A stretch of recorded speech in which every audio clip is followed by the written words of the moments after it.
Caião, venho relatar uma perturbação que está acontecendo comigo já há alguns meses, tá? Curioso isso aqui. Eu estou tendo pensamentos de mutilação de órgãos genitais. Eu jamais faria algo assim, porém só de imaginar eu fico perturbado. Se tornou um pensamento vicioso e todo dia me pego pensando a respeito. Tudo que eu queria é poder esquecer esses pensamentos. Eu tomo medicamentos para me ajudar, porém os medicamentos não me fazem esquecer deles. Caio, como quebrar esse ciclo? Me ajuda, por favor. Frequentemente, a gente tem que lidar com o pensamento. Pensamentos. Tem que deixar o pensamento se cansar. Não pode enfrentar o pensamento. Travar a guerra. Se você enfrentar o pensamento, ele se instala, ele aumenta, ele se introjeta, ele cresce, ele se enraiza. Quanto mais eu lido com um pensamento tão autodestrutivo quanto esse, na base do enfrentamento, do grito interior, da repreensão, em nome de Jesus, eu te repreendo, pensamento. Você só está alimentando esse pensamento, você só está fortalecendo. Ele se desmobiliza pela sua desatenção. Aí você diz, como é que eu posso não dar atenção a isso? Ora, você só dá atenção a isso por causa do fenômeno de culpa que habita você, de culpa cristã, judaico-cristã, culpa religiosa, ou culpa vinculada à sua identidade sexual mal resolvida, culpa ou sentimentos que tenham a ver com a repressão sexual que você sofreu, com a associação que você fez e faz entre a sua sexualidade e imundícia e impureza e diabolice e malignidade. Aí acontece com você o que aconteceu no curso da história da igreja cristã e na cultura judaico-cristã do Ocidente, especialmente na Europa, na Idade das Trevas, na Europa medieval, na Europa obscurantista. Quanta gente se mutilou em nome de Jesus, se mutilou por causa do tesão que não queria sentir, se mutilou com raiva dos órgãos genitais que não obedeciam à vontade do pensamento.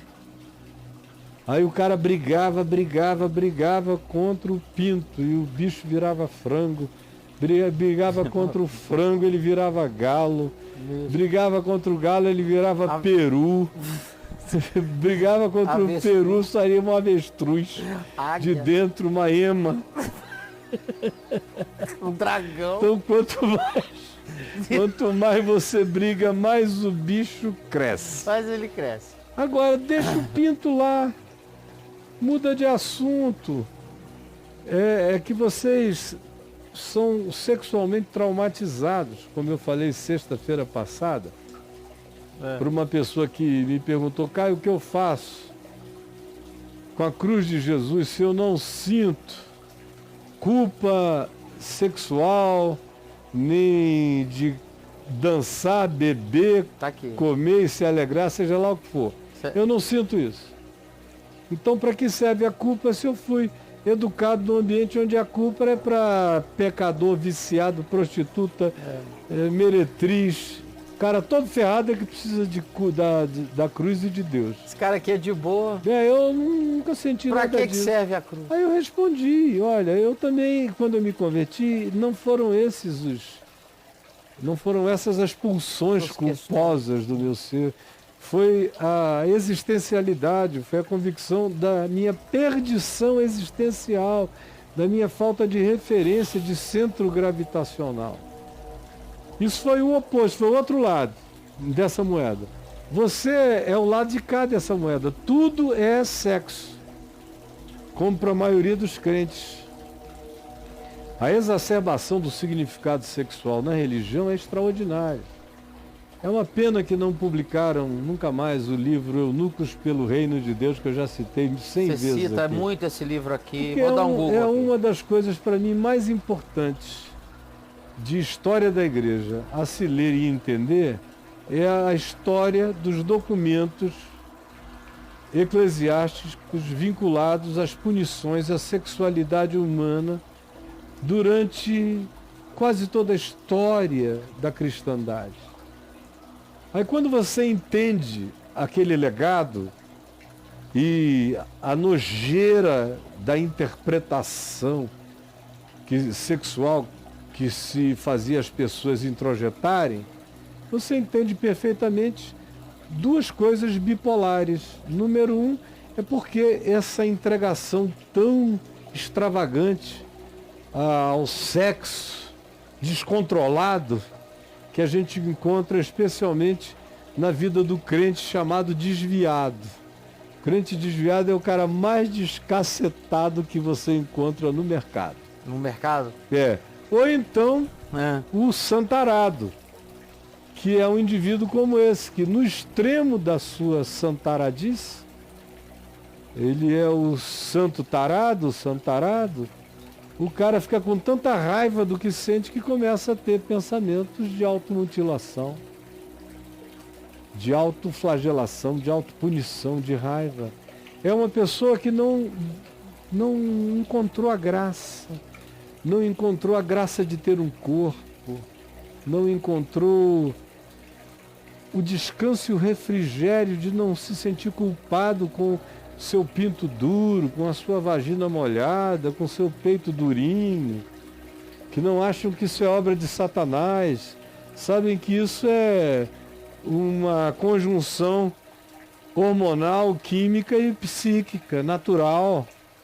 Se não te fica batendo em si mesmo, nem esbofeteando o clitóris, nem tendo ideias de automutilação, ao contrário.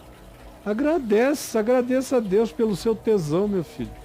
Porque em verdade eu vos digo que chegará dias em que desejareis ter o tesão de hoje e ele vos faltará. Nos faltará. É ruim demais. Eu vejo essa moçada, especialmente os santarados, chegam aqui, eu vou ungindo todo mundo. Olha, meu filho, está liberto disso. Em nome de Jesus, fica livre. Deixa o teu pinto ficar à vontade como o teu braço, tua mão. Para com essa história de querer cortar os dedos. Para com essa atribuição perversa. Isso tudo tem a ver com uma cultura doentia que foi disseminada para pessoas que até hoje não aprenderam no Evangelho e na graça de Deus a lidarem com os seus próprios corpos, a saberem lidar com os seus próprios corpos. Deve ter um texto, 2 ou 3 meus aí a respeito disso, sobre não defraudar o seu próprio corpo, ou então aprendendo a lidar com o seu próprio corpo, ou com a sua sexualidade. Tudo isso que eu falei você vai encontrar mencionado aí. Não defraudar seu para a sua pesquisa, tá bom? E aí, rápido. Tá, o não defraudar tem uma ocorrência, ó. Pois é. Namoro de crente, platonismo, amargura e Eu compulsividade. até não estava ruim quando eu disse, deve ter uma ou duas. É. Eu sabia que não eram muitas coisas sobre essa expressão de Paulo aos Tessalonicenses. Defraudar o próprio corpo. Sim. Agora, se você escrever de bem com a sexualidade, graça e sexualidade. Graça e sexualidade. Aí você vai ver uma quantidade grande de...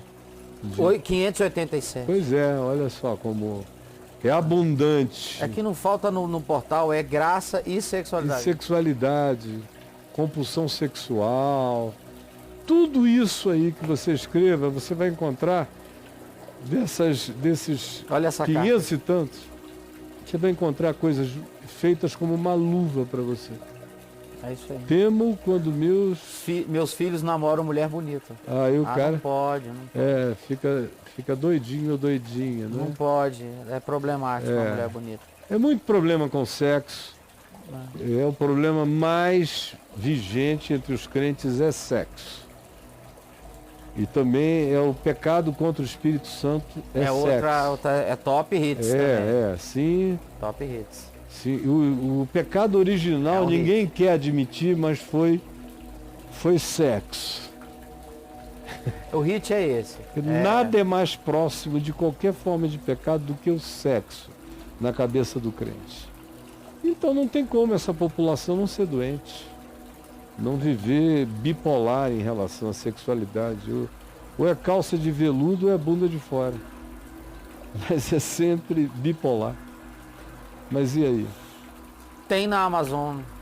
Tem o quê? Eunucos pelo reino Na Amazon tem? de Deus. Está aqui.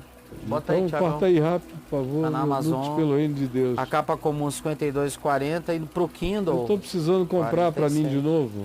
Tá na Amazon. Porque eu doei o meu para um amigo que não estava encontrando. Eu falei, então leva, leia.